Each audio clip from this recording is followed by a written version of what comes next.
Monsanto's success was built on the scientific acumen of three men: Rob Horsch, Steve Rogers, and Rob Fraley, all of whom joined the company in the early 80s. Over the next 2 decades, they would engineer an agricultural revolution. Horsch always loved the smell of the soil and the heat of it, and even as a boy wanted always to grow things better than what I could find at the grocery store. He instantly saw a job at Monsanto as an opportunity to follow that dream on an enormous scale. By contrast, Rogers, a molecular biologist at Indiana University, initially discarded the company's letter of invitation, viewing the prospect of such work as selling out to industry. Upon visiting, however, he discovered not only a vigorous research environment, but also an abundance of one key element that was always in short supply in academic research: money. He was converted. Fraley was possessed early on by a vision for agricultural biotechnology. He came to the company after approaching Ernie Jaworski, the executive whose bold vision had started Monsanto's biotechnology program. Jaworski proved not only a visionary but also an affable employer. He was unfazed by his first encounter with the new man when they were both passing through Boston's Logan Airport.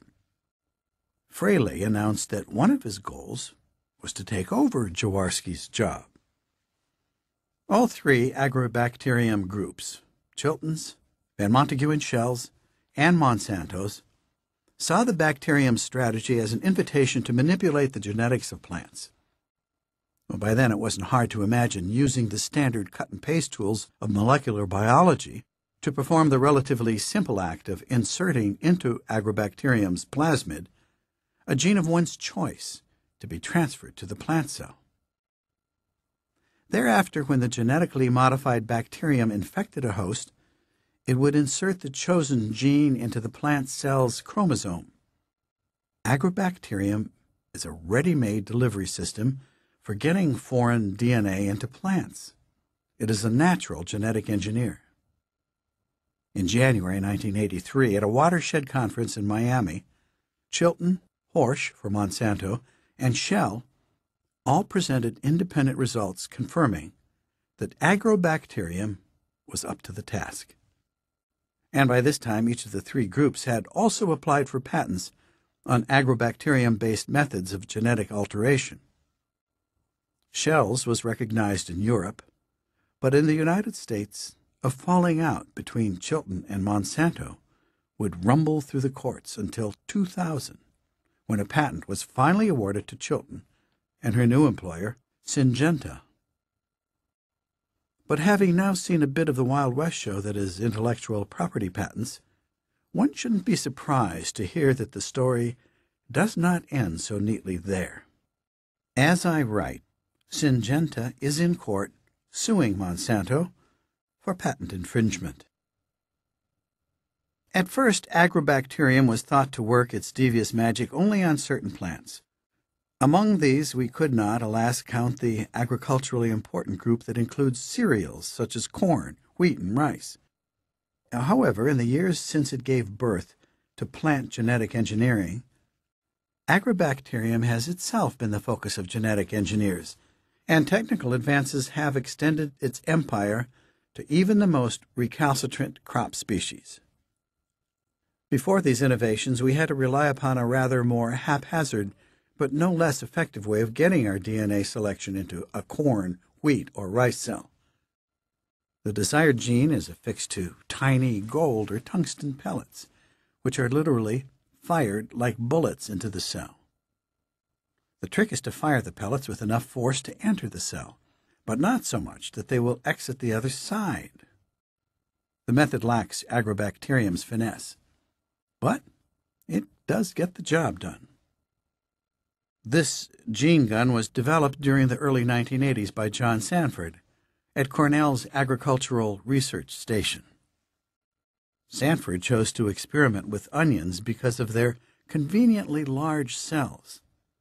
He recalls that the combination of blasted onions and gunpowder made his lab smell like a McDonald's franchise on a firing range. Initial reactions to his concept were incredulous. But in 1987, Sanford unveiled his botanical firearm in the pages of Nature.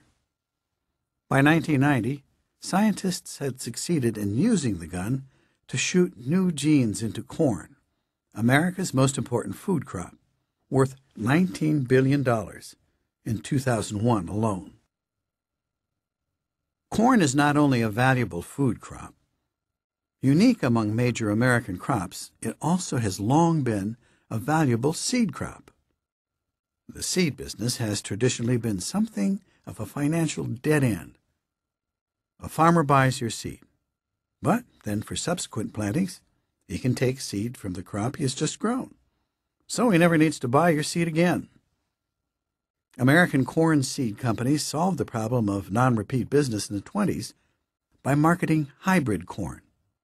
Each hybrid the product of a cross between two particular genetic lines of corn. The hybrid's characteristic high yield makes it attractive to farmers.